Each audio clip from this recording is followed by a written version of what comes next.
Hours before Donald Trump's plane touched down in Beijing for a summit with President Xi Jinping, China set the terms of the conversation in public. The Chinese embassy in the United States released a statement outlining 4 red lines that Washington must not cross: Taiwan, democracy and human rights, political systems and development paths, and China's right to development. The statement was not subtle and it was not private. It was a message delivered in Washington before the American president had even boarded Air Force One, designed to frame the summit not as an open negotiation, but as a meeting where Beijing's core positions are already fixed. The red lines were not new, but the timing, hours before the most consequential US-China summit since the trade deal, was a signal that Beijing intended to meet Trump from a position it considers non-negotiable. Before boarding Air Force One, Trump struck a different tone. He called Xi Jinping a friend and somebody that we get along with. He said good things were going to happen during the visit and described the trip as very exciting. When asked about Iran, Trump said he planned to discuss it with Xi, but added that the United States does not need help with Iran. He said the US would win one way or the other, peacefully or otherwise. He described Iran's military as effectively finished. Mr. President, what is your message to President Xi as it relates to the Iran war? Well, I think number one, we're going to have a long talk about it. I think he's been relatively good, to be honest with you. You look at the blockade, no problem. They get a lot of their oil from that area. We've had no problem, and he's been a friend of mine. He's been somebody that we get along with. And I think you're going to see that good things are going to happen. This is going to be a very exciting trip. A lot of good things are going to happen. Mr. President, do you think he needs to intervene at all with the Iranians? I don't think he does. Can help in any way? No, I don't think we need any help with Iran. We'll win it one way or the other. We'll win it peacefully or otherwise. Mr. President, do you believe your visit to China will impact of international economy and price of oil? It's going to be a positive. We're going to have a very good meeting. I spoke with President Xi. We both look forward to the meeting. It's going to be great. Ceasefire is on life support. Is President Xi the person to bring it back to life? Well, we'll see what happens. We're going to have a great meeting in China.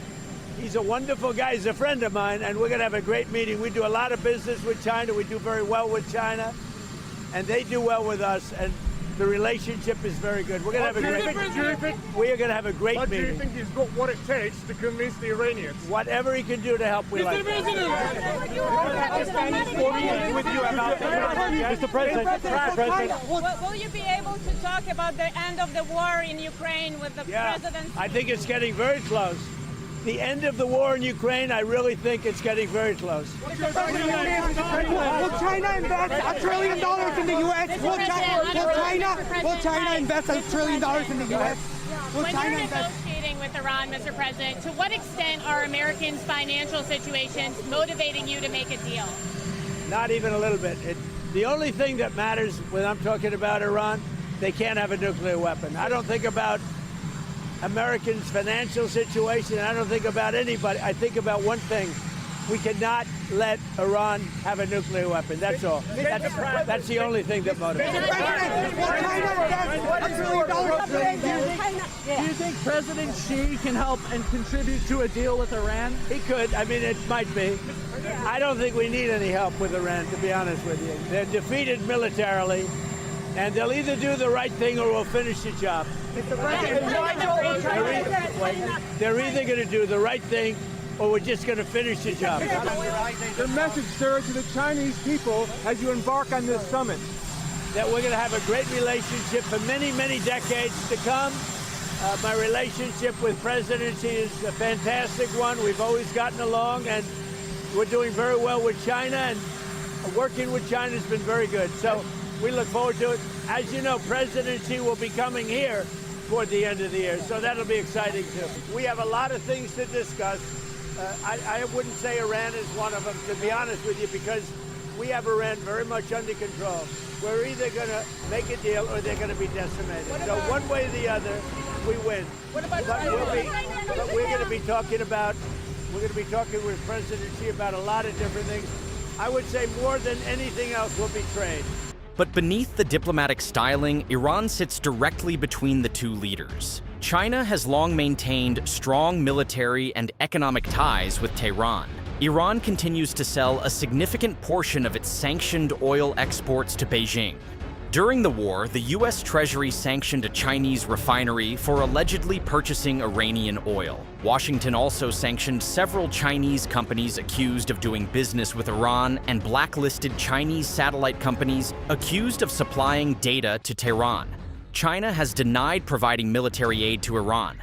Chinese Foreign Ministry spokesperson Guo Jiaqun responded to the sanctions by saying China firmly opposes illegal unilateral sanctions that lack a basis in international law and are not authorized by the UN Security Council. He said Beijing would firmly safeguard the legitimate rights and interests of Chinese enterprises. The language is legal, the message is strategic. China is not going to stop buying Iranian oil because Washington tells it to.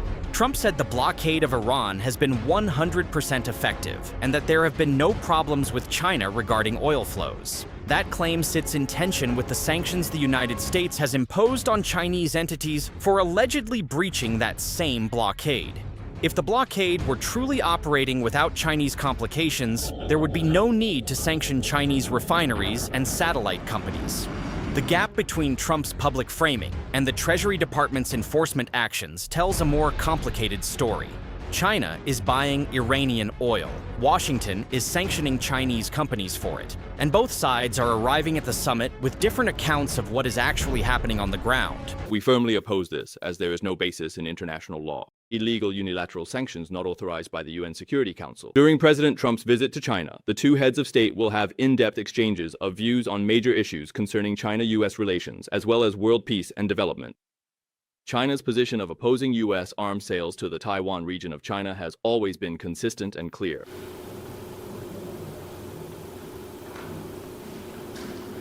We firmly oppose this, as there is no basis in international law. Illegal unilateral sanctions not authorized by the UN Security Council will be met with firm measures to safeguard the legitimate rights and interests of our enterprises and citizens. Regarding the situation in Iran, the top priority is to make every effort to prevent the resumption of hostilities, instead of maliciously associating and smearing China.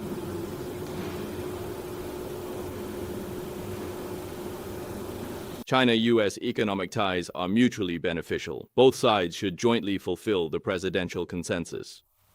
This will strengthen stability for China-US economic and trade ties and the world economy. For specific issues, check with the relevant Chinese authorities.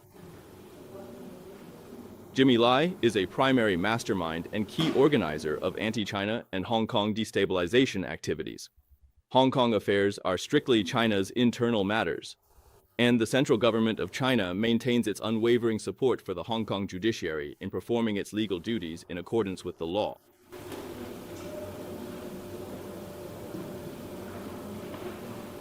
China has already stated its position on this issue multiple times. As a responsible major country, China has always strictly fulfilled its international obligations and is committed to promoting a ceasefire, facilitating peace, and de-escalating the situation. We oppose baseless accusations that lack factual evidence. 123. Ministry of Health. China firmly opposes and strongly condemns the relevant actions by the Pakistani side. There is only one China in the world, and Taiwan is an inseparable part of China's territory.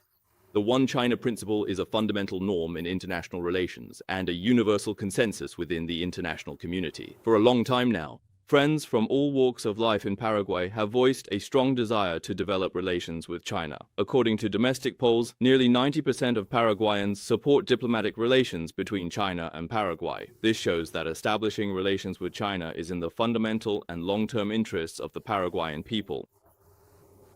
Collusion with Taiwan's leadership is unpopular and defies public will. We urge the Paraguayan government to change its course as soon as possible, recognize the prevailing global trend, heed the will of the people, and make the correct political decision to acknowledge the One China principle. The wheels of history will certainly not wait for any country. Deviating from the One China principle will only lead to self-isolation from the international community.